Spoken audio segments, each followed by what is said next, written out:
India's big G20 moment, history has been created. How do you look at this G20 success? First of all, thank you very much for having me here. And it is indeed a great moment, not just a moment for India, but in fact for entire humanity. Because what has been achieved is something truly momentous. The G20 was until now a GDP centric organization.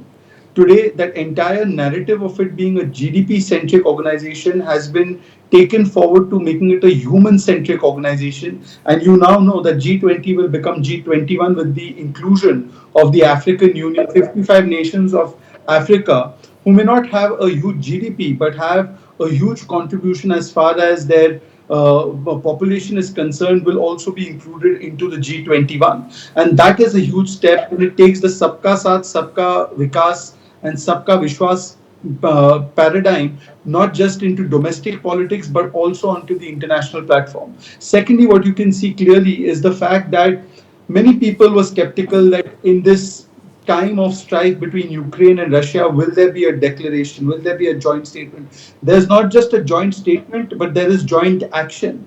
We have not only come up with a very comprehensive document, but in fact, today we are now moving forward towards the Indo European Union Middle East Economic Corridor.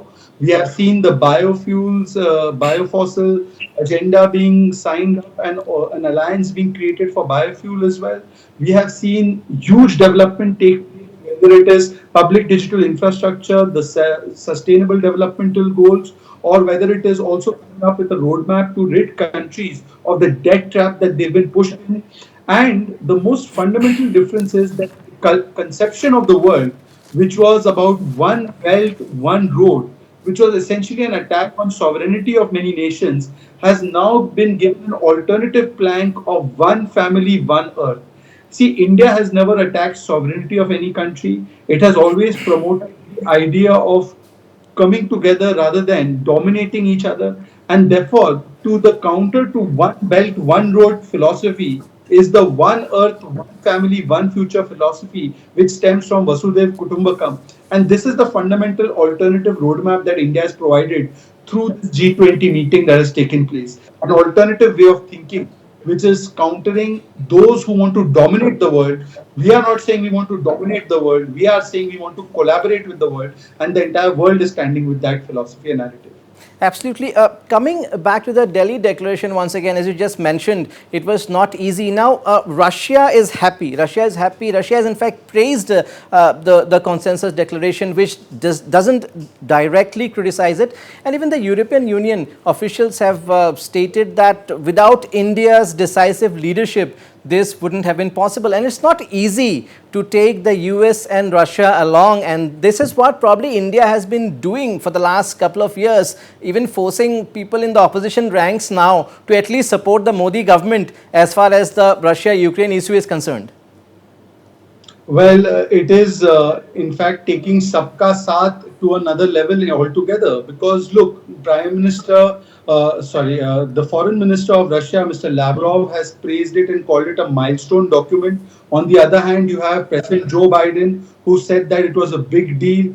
The Americans have praised it, the Russians have praised it. You have also had the African Union obviously praising it, but you've also had Asian countries, particularly Bangladesh. If you hear the statement of their foreign minister, the manner in which he has praised Prime Minister Modi's leadership in not just hammering out a consensus, but in fact making a genuine effort to keep in front the issues of the global south, or the so-called global south. Look, this war was not the creation of India. It was not the creation of the global south. It was not the creation of Asia. It was not the creation of majority of the countries.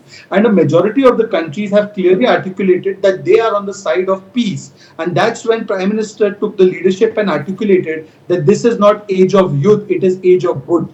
And that has been the guiding star when it comes to hammering out a consensus. Let me give you a small example.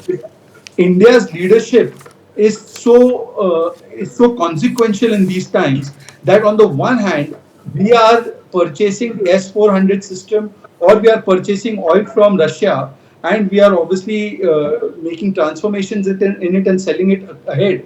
But on the other hand, usually America imposes CAPSA sanctions on those countries who are engaging in this kind of buying of S-400 systems from Russia.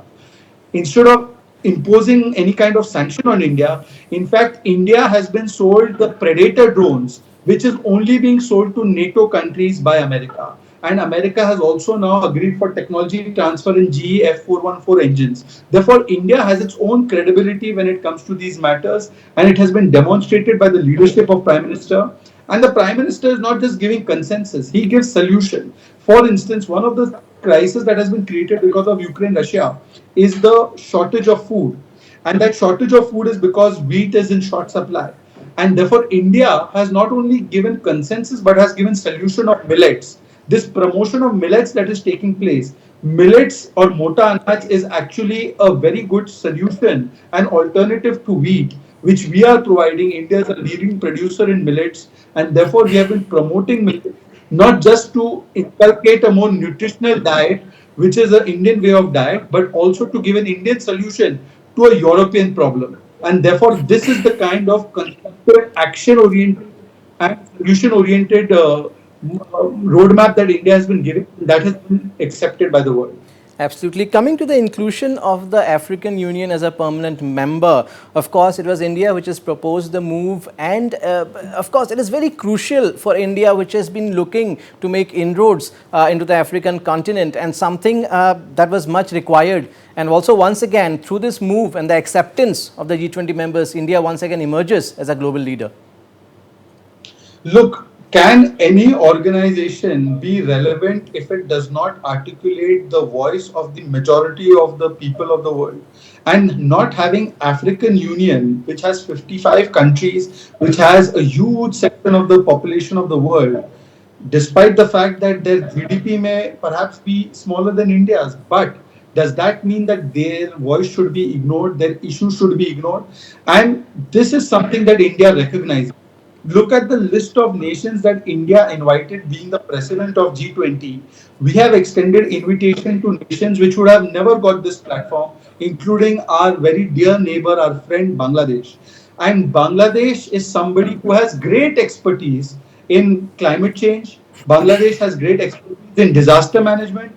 Bangladesh has great expertise in other aspects that the world is contending with. So it was India, it was Bharat that invited Bangladesh, and in fact, personally, Prime Minister Modi took the lead in introducing Sheikh Hasina ji to many of the global leaders, many of the global institutions, because we do not consider Bangladesh to be just another country.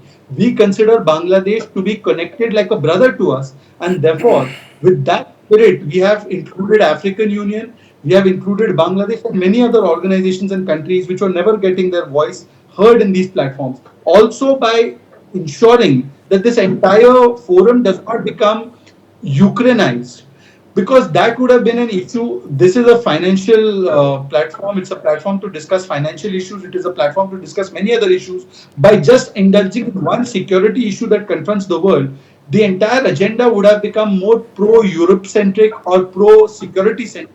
India has ensured that the issues of global south, issues of Asian countries, African countries are given as much precedence and importance. And therefore, by doing that, we have truly given G20 its real status, that is the bridge between developed and developing nations. And India has played a leading role in that.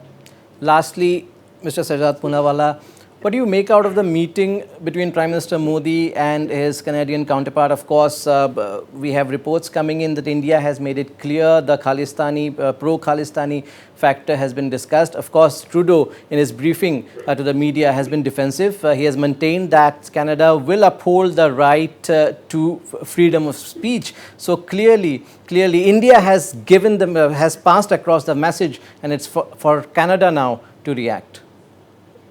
Look, India needs no lectures on freedom of speech and democracy from anybody, because we are the mother of democracy. In fact, India is not just the world's largest democracy, it is the world's oldest democracy. And democracy is in our veins, it is in our DNA, it is in our Puranas, it is in our religious scripts and texts. And we have seen democracy for the last 2,500 years when the world was not even aware of this concept. So while we are very clear that we do not need lectures on democracy, we are very categorical about the fact that any kind of separatist elements or elements that incite violence or the disintegration of a country cannot be given safe haven, especially in those countries which talk about democracy. You can't have a situation where a former prime minister of this country, even if she's not from my party, you cannot have the celebration of the assassination of Indira Gandhi ji. You cannot have the celebration of any kind of elements that talk about disintegrating your country. You look at United Kingdom. Rishi Sunak made it very clear that we will not allow our territory for this kind of philosophy. I think that it would be in good interest of all nations to respect the sovereignty, integrity of all other nations. That is what international rule of law functions on. And therefore, that is the message that has been conveyed categorically to all countries. And as far as freedom of speech is concerned, when you preach about freedom of speech, you should practice it too during the truckers' protest or during other protests. And I think on that platform, we have sent out an unequivocal message that while we are ready and happy to cooperate with all nations of the world, our sovereignty is not up for discussion and debate. And I think every country of the world recognizes that. We have had very old and strong relations with Canada. We have had very cultural ties with Canada because a lot of Indian people live in Canada. And those relations will continue. And therefore, I think that that message has been communicated loud and clear. Absolutely, practice what you preach. Thank you so much.